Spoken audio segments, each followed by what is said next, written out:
السلام ورحمة الله. ورحمة الله وبركاته. هذا دأداد وأمسة. أنا بقولي صلوه. magacaaga maxaa la yiraahdaa? Cabdi Maxamuud. Cabdi Maxamuud waa 110 jir.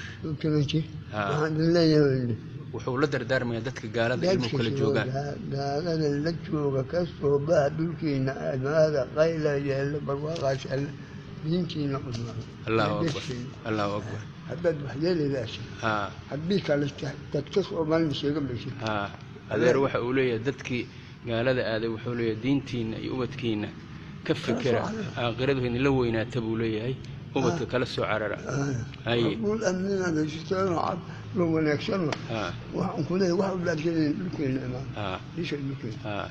Ka waran kuwa diida ka waran marka. kuwii diiday waxaan ku talinayaa nafta ilaah baa Soomaaliga saacad inaad gaarayso إنه بس يقول لك الله أكبر الله أكبر بس يقول ومن كان يفضل وكا وبقول يتمسن وجرا كتاب في سؤال سنة وكا ذلك فضل الله يؤتي من يشاء ولي أوكي لنا موته الله النورية دردارا كان كوي قات الله نقدقو أدبق فكرة كليب كان قدبيه ملو الباجو تام وغرية من جهر أنا وكيالة هيسن هذا الكعجيب قال أمد كيرو حويان دينتين أو بغى أبتكين أو بغى ودن بعد ليدين كفى إديس الله يبارك سيو قد بي السلام عليكم ورحمة الله.